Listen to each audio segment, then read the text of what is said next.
Hello everyone. How are you all? I hope you all are preparing well for your exam. Welcome back to Rank Boost Physics. Today, in this class, we are going to talk about a very important topic of plus 2, that is motion of a charged particle in uniform magnetic field. Now look guys, हमारे पास plus two के जितने भी topic है most of them are linked with the plus one. That is इधर आप wave optics के बारे में बात करो, that you have talked about the last chapter oscillation and waves में हमने बात करी उस चीज के बारे में. आप पोटेंशियल के बारे में बात करो, हमने ग्रेविटेशन के अंदर बात करी है. इवन आप छोटे छोटे पार्टिकल्स के बारे में, वो चार्ज पार्टिकल मूव कैसे करेंगे, what would be there velocity, what would be there acceleration, what are the forces acting on that, what would be the momentum of that particular charge particle, इन सब quantities के बारे में हम plus one में बात करके आए हैं. बच्चे को प्लस वन में फिजिक्स डिफिकल्ट लगती है, अनडाउटेडली लगती है, क्योंकि जब वो 10th क्लास से आता है उसने हमेशा एक बहुत सुंदर सी पिक्चर देखी होती है फिजिक्स की, जिसमें छोटे छोटे से कॉन्सेप्ट्स होते हैं, है ना.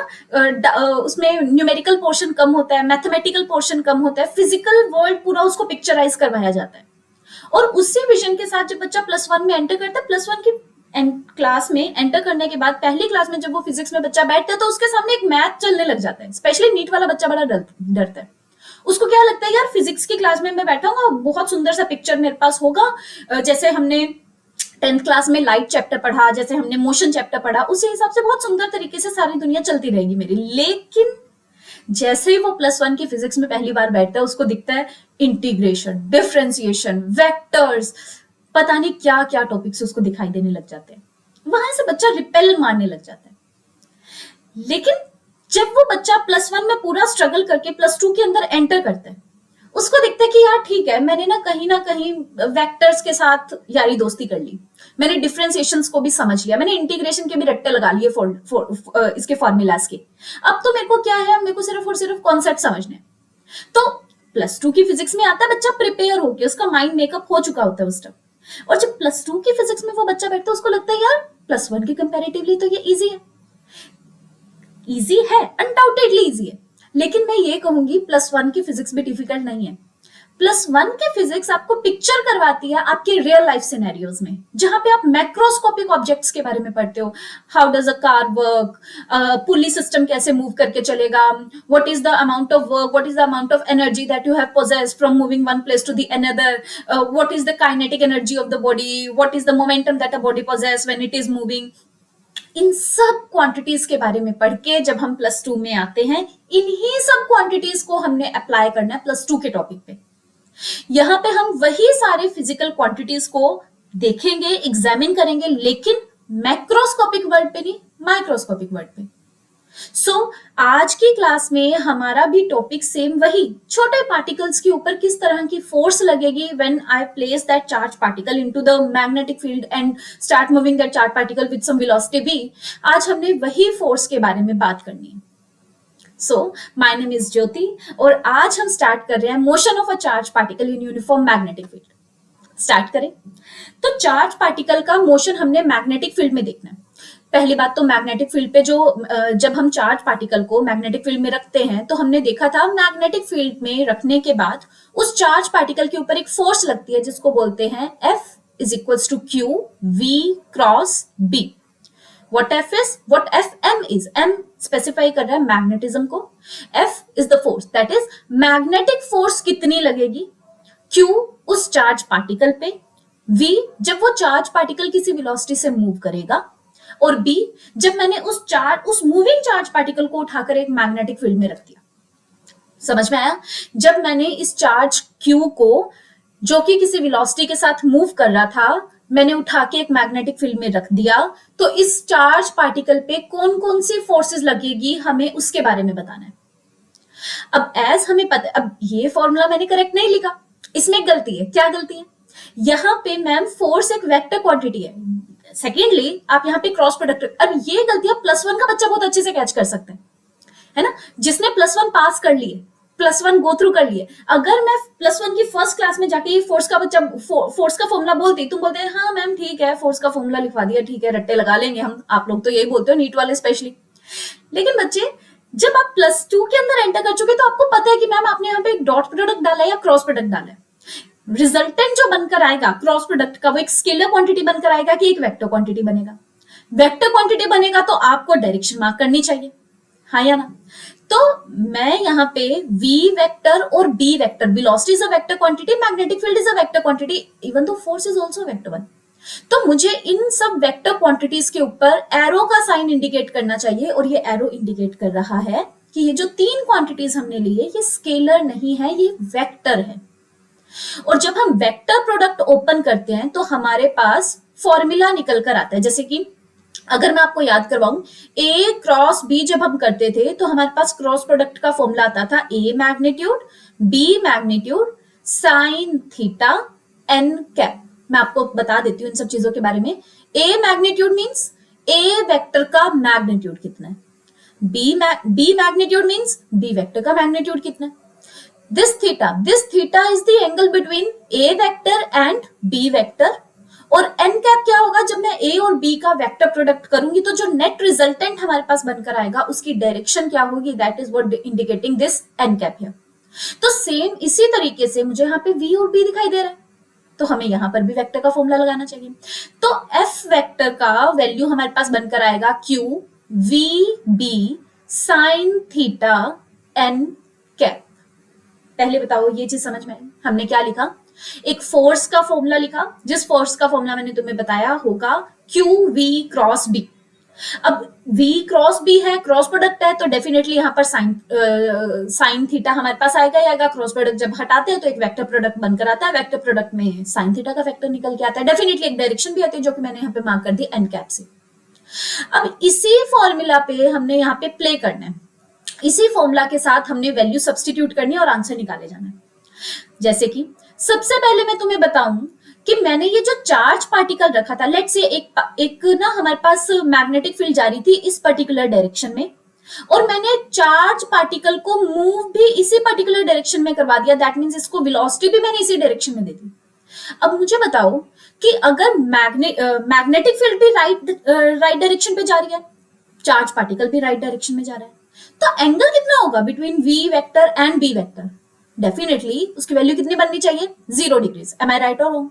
तो यहाँ पे the angle between V vector and B vector that is theta, I must write here as 0 degrees. तो यार एफ एम की वैल्यू हमारे पास क्या बनकर आएगी, Q V B sine 0 N cap. Am I right और रॉन्ग? तो साइन 0 की वैल्यू क्या होती है, 0 ना, तो एफ एम की वैल्यू हमारे पास क्या बनकर आई, 0। इसका मतलब हमारे पास क्या है, जब भी एक चार्ज पार्टिकल को मैं जिस डायरेक्शन में मैग्नेटिक फील्ड जा रही है उसी पर्टिकुलर डायरेक्शन में दौड़ाना स्टार्ट कर दूं तो उसके ऊपर कोई मैग्नेटिक फोर्स हमारे पास एप्लीकेबल नहीं होगी। वहीं मान लो हम ये बात करें, सेकंड केस इसका लेकर जाएं कि मैग्नेटिक फील्ड हमारी इसी डायरेक्शन में जा रही थी, टुवर्ड द राइट, लेकिन इस टाइम पे ये charge particle is moving toward left, like इसकी velocity vector is toward the left. तो इस केस में हमारे पास थीटा की वैल्यू 0 डिग्रीज नहीं है बल्कि इट इज 180 डिग्रीज। तो यहां पे मैग्नेटिक फोर्स का फॉर्मूला क्या बनेगा, again Q V B sine 180 degrees N cap. Am I right और रॉन्ग? तो साइन 180 डिग्री की value is 0 degree. Sine theta X axis पे कितना वैल्यू देता है, हमेशा 0 डिग्री। फिर चाहे आप टुवर्ड पॉजिटिव एक्स एक्सिस देख लो, फिर चाहे टुवर्ड्स आप नेगेटिव एक्स एक्सिस देख लो, है ना। तो यहाँ पे भी मैग्नेटिक फोर्स की वैल्यू हमारे पास क्या बनकर आएगी, 0। मतलब अगर एक चार्ज पार्टिकल मैग्नेटिक फील्ड के पैरेलली या एंटी पैरेलली किसी वेलोसिटी से मूव करेगा तो उसके ऊपर कोई भी मैग्नेटिक फोर्स एक्सर्ट नहीं होगी। इतनी चीज समझ में आए? देखो बच्चे, अपने डाउट्स को लेके ना हमेशा क्लियर रहना, ठीक है। अगर आपको कोई डाउट है आप डायरेक्टली उसको कमेंट सेक्शन में पोस्ट कर दो, मैं उसको जल्दी से जल्दी सॉल्व करने का पूरा ट्राई करूंगी, ठीक है। लेकिन अपने डाउट्स को अपने पास नहीं रखना। फिजिक्स टफ उन्हीं को लगती है जो कि अपने डाउट्स पूछने में हेजिटेट करते हैं। फिजिक्स इजी सब्जेक्ट है और ये बात मेरी मानो आप, ठीक है। दूसरा हम पार्ट करते हैं, जैसे हमने बात करी कि मैग्नेटिक फील्ड जो इस चार्ज पार्टिकल पे फोर्स होगी, जब ये charge particle toward magnetic field के डायरेक्शन में जाएगा तो उस पर क्या फोर्स लगेगी, ऑपोजिट डायरेक्शन में जाएगा तो क्या फोर्स लगेगी। अब तीसरा केस हम लेकर चलते हैं, जब हमारे पास मैग्नेटिक फील्ड तो अगेन टुवर्ड एक्स एक्सिस ही मूव कर रही थी, लेकिन इस टाइम पे मैंने इस चार्ज पार्टिकल को बच्चों मूव करवाया मैग्नेटिक फील्ड के परपेंडिकुलर डायरेक्शन में। अब हमें दिखाई दे रहा है कि the angle between the magnetic field and velocity vector is 90 degree है। तो अगेन मुझे ये वैल्यू पुट करनी चाहिए, F M vector is equals to Q, मैं वही फॉर्मूला दोबारा से पूरा लिख रही हूँ, v क्रॉस b। इस फॉर्मूला को हमने ओपन किया था तो ये वैल्यू बनकर आई थी v b sine theta n cap. यहाँ पे थीटा की वैल्यू 90 डिग्रीज है, तो डेफिनेटली मैग्नेटिक फोर्स की वैल्यू जो बनकर आएगी वो आएगी Q V B sine 90 degrees की वैल्यू क्या होती है 1। That is magnetic force would come out to be Q V B. अब देखो ये चीज यही रुकती रही है।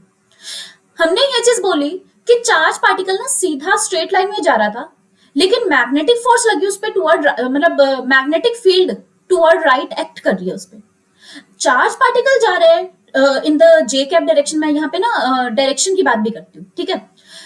जो चार्ज पार्टिकल है उसकी जो वेलोसिटी मुझे गिवन है that is given in the J cap direction. That is मुझे यहाँ पे डालना चाहिए v वेक्टर की डायरेक्शन हमें क्या गिवन है, J cap. Definitely magnetic field की direction is given as I cap.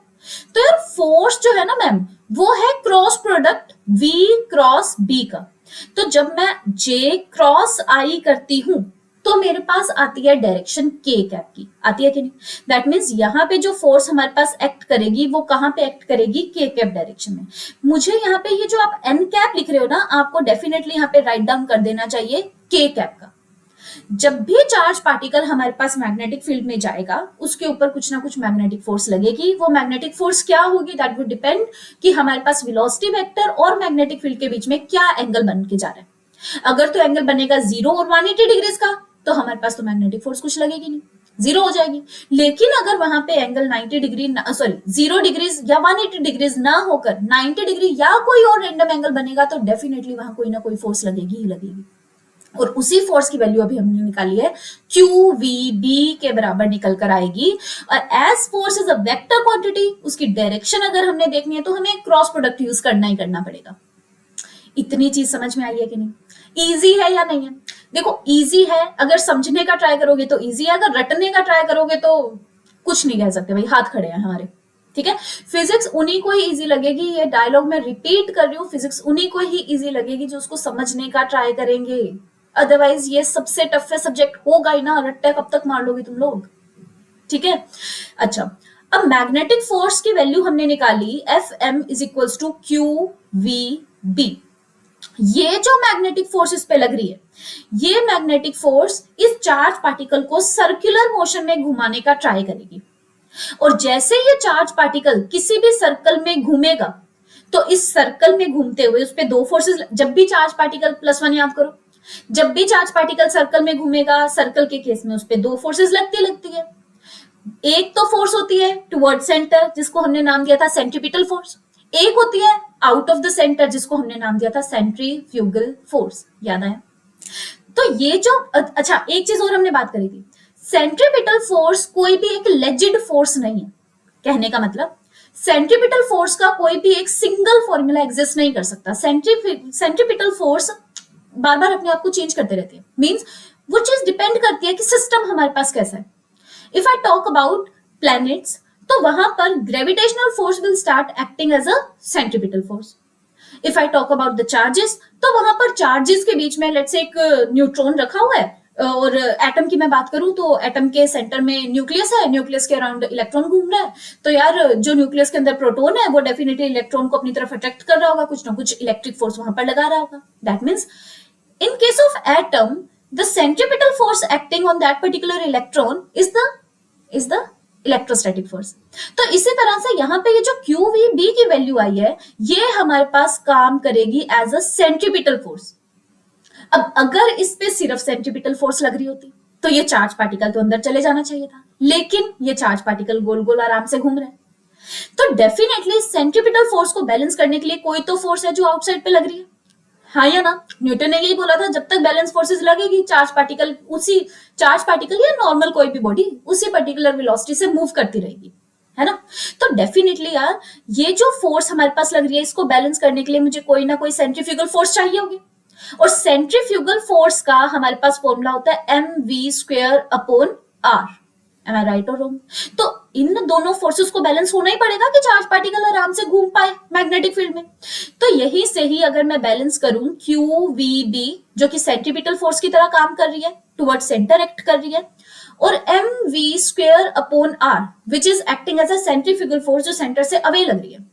यहाँ पे वेलोसिटी से वेलोसिटी कैंसिल आउट हो गया, तो रेडियस या मैग्नेटिक फील्ड की वैल्यू मैं निकालूं, it would be M V upon Q R. तो जब भी एक चार्ज पार्टिकल सर्कुलर मोशन में घूमेगा या फिर जब भी एक चार्ज पार्टिकल किसी वेलोसिटी से मूव करते हुए मैग्नेटिक फील्ड में एंटर करेगा, कंडीशन क्या है, वेलोसिटी वेक्टर और मैग्नेटिक फील्ड के वेक्टर के एंगल मस्ट बी 90 डिग्री। उस केस में उस पर जो मैग्नेटिक फील्ड एक्सर्ट हो रही होगी उसका अमाउंट होगा M V upon Q R. Secondly, यहां से डेफिनेटली हम रेडियस की वैल्यू भी तो निकाल सकते हैं। रेडियस की वैल्यू क्या बनकर आएगी, radius would be M V upon Q B. Velocity की वैल्यू भी निकाल सकते हैं। वेलोसिटी की वैल्यू क्या बनकर आएगी, R Q B upon M. कहने का मतलब है जो आपसे पूछा गया है क्वेश्चन में उसके अलावा आपको सब कुछ गिवन होगा, आपको सिंपली एक चीज का फॉर्मूला चूज करना है, वैल्यू सब्स्टिट्यूट करनी है, आंसर लगाना है, आगे बढ़ना है, +3 +4 मार्क लेने, नेगेटिव मार्क से बचना है।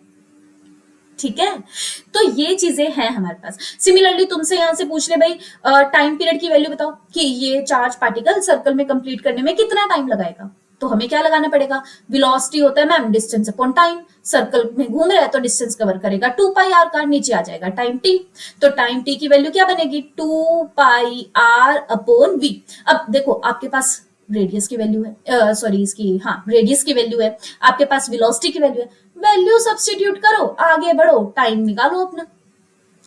अब इसका टाइम पीरियड की वैल्यू जो भी होगी आप मेरे को कमेंट सेक्शन में पक्का से बताओगे, ठीक है। नेक्स्ट क्लास में जब आप आओगे, हमने अभी इसके 3 केसेस करे, जब मैग्नेटिक फील्ड के पैरेलल डायरेक्शन में जाएगा, जब एंटी पैरेलल डायरेक्शन में जाएगा, या जब परपेंडिकुलर डायरेक्शन में जाएगा। इसका थर्ड और मोस्ट इंपॉर्टेंट केस है जब चार्ज पार्टिकल ना पैरेलल, ना एंटी पैरेलल, ना परपेंडिकुलर डायरेक्शन में जाए, बल्कि किसी रैंडम एंगल के साथ मैग्नेटिक फील्ड में एंटर करे। तब उस चार्ज पार्टिकल पे कौन कौन सी फोर्सेस लगेगी उसके बारे में we are going to discuss in tomorrow's class, and I would expect from you guys कि इसके टाइम पीरियड की वैल्यू जो भी होगी आप मेरे को नीचे कमेंट सेक्शन में पक्का से बताओगे, ठीक है। आई होप आपको ये वाला लेक्चर समझ में आया होगा। आपको जिस पर्टिकुलर चीज में डाउट है you can comment your down below, और मैं आपके उन्हीं पर्टिकुलर डाउट का रिवर्ट आपको कर दूंगी, आपको रिप्लाई कर दूंगी, ठीक है। ओके गाइस, प्रिपेयर करते रहो, और नीट का एग्जाम आने वाला है, जेई का एग्जाम आने वाला है, प्रिपेयर बहुत अच्छे से करनी है। सेकंड अटेम्प्ट हमने नहीं देना है, और इस बार हमारा पेपर बहुत अच्छे से क्लियर होगा ही होगा। All the very best.